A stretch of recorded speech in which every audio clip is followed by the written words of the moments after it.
خبره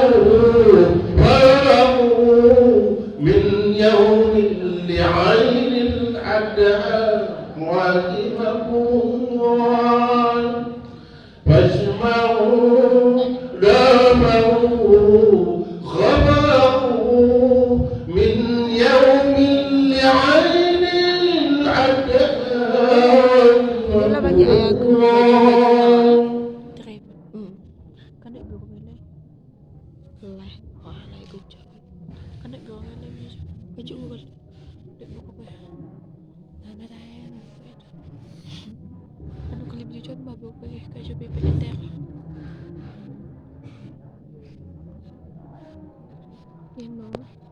الله أكبر الله أكبر الله أكبر الله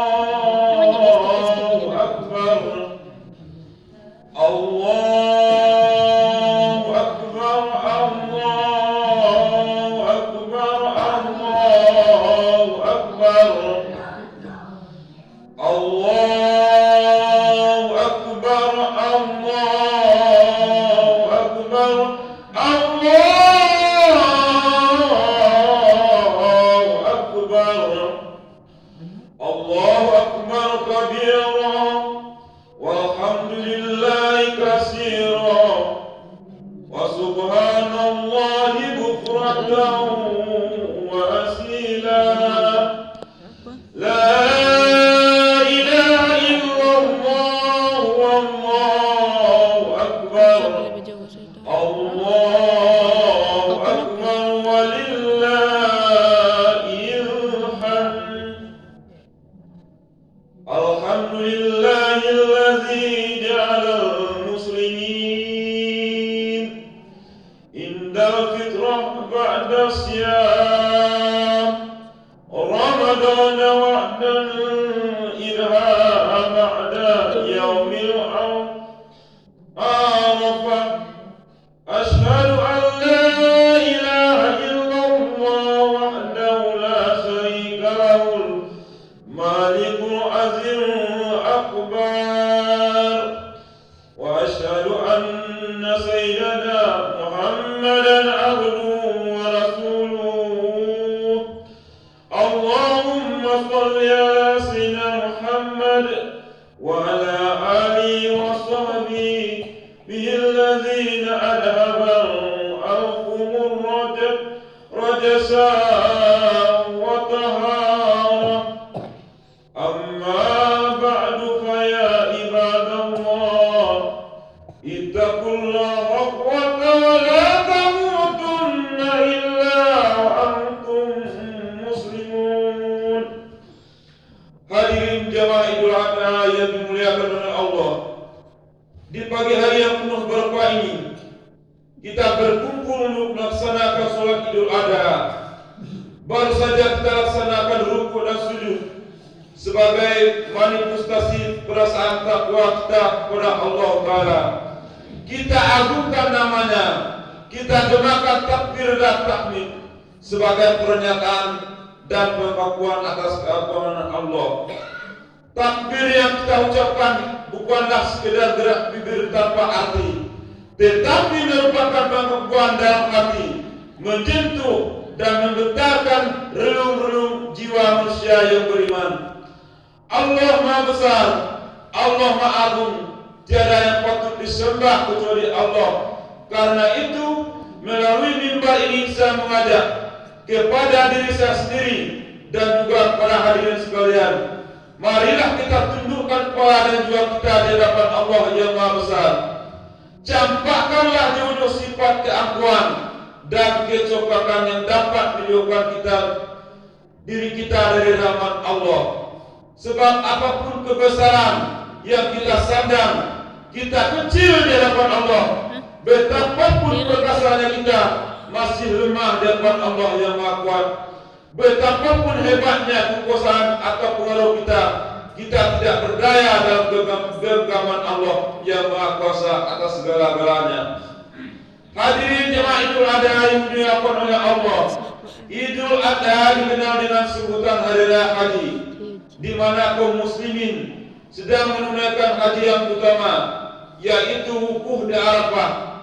Mereka semua memakai pakaian serba putih dan tidak berjahit yang disebut pakaian ihram, melambangkan persamaan akidah dan pandangan hidup, mempunyai tatanan nilai, yaitu nilai persamaan dalam segala segi bidang kehidupan. Tidak dapat dibedakan antara mereka, semua merasa sederajat, sama-sama mendekatkan diri kepada Allah yang Maha Perkasa sambil bersama-sama membaca kalimat talbiyah. Labbaik Allahumma labbaik, la syarika laka labbaik. Di samping itu ada dinamakan hari raya haji, juga dinamakan Idul Kurban, karena merupakan hari raya yang menekankan pada arti berkorban. Kurban itu sendiri artinya dekat, sehingga kurban ialah menyembelih hewan ternak untuk mendekatkan diri kita kepada Allah Ta'ala, diberikan kepada fuqara wal masakin. Masalah pengorbanan, dalam lembaran sudah kita diingatkan pada beberapa peristiwa yang menimpa Nabiullah Ibrahim alaihissalam beserta keluarganya Ismail dan Siti Hajar. Ketika Nabi Ibrahim diperintahkan oleh Allah Ta'ala untuk menempatkan istrinya Siti Hajar bersama Nabi Ismail putranya yang saat itu masih menyusui. Mereka ditempatkan di suatu lembah yang tandus, gersang, tidak tumbuh sebatang pohon pun. Lembah itu demikian sunyi dan sepi, tidak ada penghuni seorang pun. Nabi Ibrahim sendiri tidak tahu apa maksud sebenarnya dari wahyu Allah yang menyuruh menempatkan istri dan putranya yang masih bayi itu. Ditempatkan di suatu tempat paling asing di sebelah utara, kurang lebih 1.600 km dari negeri sendiri Palestina. Tetapi baik Nabi Ibrahim maupun istrinya Siti Hajar menerima perintah itu dengan ikhlas dan penuh tawakal. Seperti yang diceritakan oleh Ibnu Abbas, bahwa tak kalah sudah kehabisan air minum hingga tidak bisa menyusui Nabi Ismail, beliau mencari air kian kemari sambil lari-lari kecil antara Bukit Safa dan Bukit Marwah sebanyak 7 kali. Tiba-tiba Allah mengutus malaikat Jibril membuat mata air Zam-Zam. Siti Hajar dan Nabi Ismail memperoleh sumber kehidupan. Lembah yang dulunya gersang itu mempunyai persediaan air yang melimpah-limpah. Datanglah manusia dari berbagai pelosok, terutama pedagang, ke tempat Siti Hajar dan Nabi Ismail untuk membeli air. Datanglah rezeki dari berbagai penjuru dan makmurlah tempat di sekitarnya. Akhirnya lembah itu hingga saat ini terkenal dengan kota Mekah, sebuah kota yang aman dan makmur. Berkat doa Nabi Ibrahim dan berkat kecekapan seorang ibu dalam mengelola kota dan masyarakat, kota Mekah yang aman dan makmur dilukiskan oleh Allah dalam Al-Quran. Wa izal qura rabbat arna walada amana wa qalu minan tamarati man amana minhum ila yaumil akhir. Artinya, dan ingatlah ketika Ibrahim berdoa, ya Tuhanku, jadikanlah negeri ini sebagai negeri yang aman sentosa, dan berilah rezeki dan buah-buahan kepada penduduknya yang beriman, di antara mereka kepada Allah yang hari kiamat. Hadirin jemaah Idul Adha yang dimuliakan Allah, dari ayat tersebut kita memperoleh bukti yang jelas bahwa kota Makkah hingga saat ini memiliki kemakmuran yang melimpah. Jamaah haji dari seluruh penjuru dunia memperoleh fasilitas yang cukup selama melakukan ibadah haji maupun umroh. Hal ini membuktikan tingkat kemakmuran modern dalam tata pemerintahan dan ekonomi serta keamanan hukum. Sebagai faktor utama kemakmuran rakyat mengagumkan, yang semua itu menjadi dalil bahwa doa Nabi Ibrahim dibuktikan Allah Ta'ala. Semua kemakmuran tidak hanya dinikmati oleh orang Islam saja. Orang-orang yang tidak beragama Islam pun ikut menikmati. Allah Subhanahu wa Ta'ala berfirman, "Qala man kafara wa aqnatimu qala lisumma adarau illa zabinnar wa bisar masir." Yang artinya Allah berfirman, dan kepada orang kafir pun aku berikan kesenangan sementara, kemudian aku paksa ia menjalani siksa neraka, dan itulah seburuk-buruknya tempat kembali. Hadirin jamaah Idul Adha yang dimuliakan oleh Allah, Idul Adha yang kita peringati saat ini dinamai Idul Nahar, artinya hari menyembelih hewan ternak. Sejarahnya adalah bermula dari ujian paling berat yang menimpa Nabiullah Ibrahim, disebabkan kesabaran dan ketabahan Ibrahim dalam menghadapi berbagai ujian dan cobaan. Allah memberinya sebuah anugerah, sebuah kehormatan Khalilullah atau kekasih Allah. Setelah titel Al-Khalil disandangnya, malaikat bertanya kepada Allah, "Ya Tuhanku, mengapa engkau menjadikan Ismail sebagai kekasihmu, padahal ia disibukkan oleh urusan kekayaannya dan keluarganya?"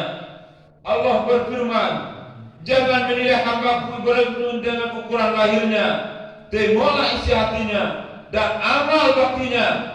Kemudian Allah telah mengizinkan para malaikat menguji keimanan serta ketakwaan Nabi Ibrahim. Ternyata kekayaan dan kekeluarganya yang tidak membuatnya lalai dalam taat kepada Allah dan kitab Musyakatul Anwar. Disebutkan bahwa konon Nabi Ibrahim memiliki kekayaan 1000 ekor domba, 300 lembu, dan 100 ekor unta. Riwayat lain mengatakan kekayaan Nabi Ibrahim mencapai 12.000 ekor ternak, suatu jumlah yang menurut orang di zamannya adalah tergolong milenial. Ketika pada suatu hari Ibrahim ditanya oleh seseorang, "Milik siapa ternak sebanyak ini?" Maka dijawabnya, "Kepunyaan Allah, tapi kini masih milikku. Sewaktu-waktu bila Allah mengebekinya, aku serahkan semuanya. Jangankan cuma ternak, bila Allah meminta anak kesayanganku, niscaya aku serahkan juga." Ibnu Katsir dalam tafsir Al-Quran Al-Azim mengumumkan bahwa pernyataan Nabi Ibrahim itulah yang kemudian dijadikan bahwa ujiannya itu Allah menguji iman dan takwa Nabi Ibrahim melalui mimpinya yang hak, agar ia mengorbankan putranya yang kala itu masih berusia 7 tahun. Anak yang elok sehingga lagi cekatan ini supaya dikorbankan dan sembelih dengan menggunakan tangannya sendiri. Sungguh sangat mengerikan. Peristiwa ini dinyatakan dalam Al-Quran As-Safa ayat 102. "Qala bunayya inni afid ma'ani Allahumma ansur mata raka'aya akafar matu amin Sawidani daya Allahumma bisar masir." Artinya Ibrahim berkata, "Hai anakku, sesungguhnya aku melihat dalam mimpi bahwa aku menyembelihmu, maka pikirkanlah pendapatmu." Ismail menjawab, "Wahai bapakku, kerjakanlah apa yang diperintahkan kepadamu. Insya Allah engkau akan mendapatku termasuk orang-orang yang sabar." Ketika keduanya siap untuk melaksanakan perintah Allah, iblis datang menggoda sang ayah, sang ibu dan sang anak, silih berganti.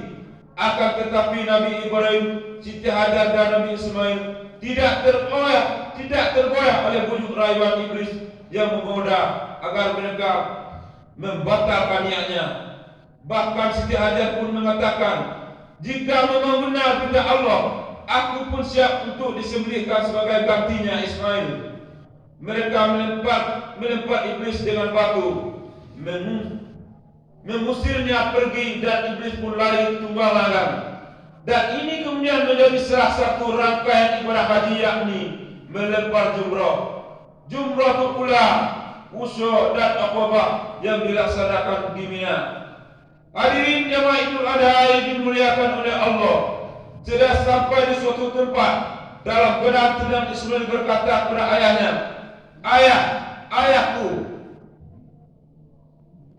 harap kakiku dan tanganku diikat supaya aku tidak dapat bergerak leluasa sehingga menyusahkan ayah.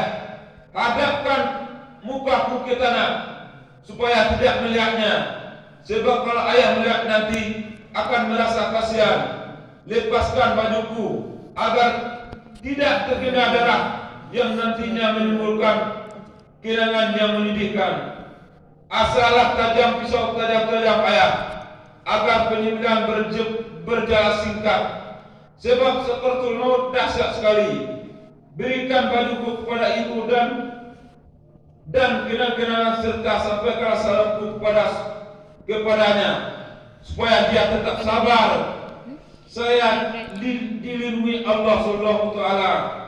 Jangan cerita bagaimana ayah mengikat tanganku. Jangan izinkan anakku sebayaku datang ke rumah, agar kesedihan ibu tidak terulang kembali. Dan apabila ayah melihat anak-anak sebayaku, janganlah terlampau jauh untuk diperhatikan. Nanti ayah akan bersedih. Nabi Ibrahim menjawab, baiklah anakku, Allah Ta'ala akan menolongmu. Setelah Ismail putra tercinta ditelentangkannya di atas sebuah batu, dan pisau pun diletakkan di atas lehernya, Ibrahim pun menyembelih dengan menekan pisau itu kuat-kuat, namun tidak mampan, bahkan tergores pun tidak. Pada saat itu Allah Ta'ala membuka dinding yang menghalangi pandangan malaikat di langit dan di bumi. Mereka tunduk dan sujud kepada Allah, takjub menyaksikan keduanya. Lihatlah hambaku itu, rela dan senang hati menyembelih anaknya sendiri dengan pisau, karena semata-mata untuk memperoleh kerelaanku. Sementara itu Ismail pun berkata, ayah, bukalah ikatan kaki dan tanganku, agar Allah tidak melihatku dalam keadaan terpaksa, dan letakkanlah pisau itu di leherku, supaya malaikat menyaksikan putra Khalilullah Ibrahim taat dan patuh kepada perintahnya. Ibrahim pun mengabulkannya, lantas membukakan ikatan dan menekan pisau itu ke lehernya kuat-kuat. Namun lehernya tidak apa-apa, bahkan bila ditekan, pisau itu berbalik yang tajam berada bagian atas. Ibrahim mencoba memotongkan pisau itu ke sebuah batu. Ternyata batu yang keras itu terbelah. Hai pisau, engkau sanggup membelah batu, tapi kenapa tidak sanggup memotong leher, kata Nabi Ibrahim. Dengan izin Allah Ta'ala, pisau itu menjawab, andai katakanlah potonglah, tapi Allah mengatakan jangan potong. Mana mungkin aku memberi perintahmu, wahai Ibrahim, jika akibatnya akan didurhaki kepada Allah Ta'ala. Dalam pada itu Allah Ta'ala memerintahkan Jibril untuk mengambil seekor kibasnya dari surga sebagai gantinya, dan Allah Ta'ala berseru dengan firman-Nya, menyuruh menghentikan perbuatannya. Tidak usah diteruskan pengorbanan terhadap anak Allah. Telah meridhoi ayah dan anak, memasrahkan tawakal mereka sebagai imbalan keikhlasan mereka. Allah mencukupkan dengan penyembelihan seekor kambing sebagai korban, sebagaimana diterangkan dalam Al-Quran surat Al-Safat ayat 107 dan 110. Wa qala rabbuna izil azim, dan kami tembuskan anak itu dengan seekor dan kami tebus anak itu dengan seekor sembilan yang besar. Walaupun nama ini fi akhirin, kami abadikan untuk Ibrahim pujian yang baik di kalangan orang-orang yang datang kemudian.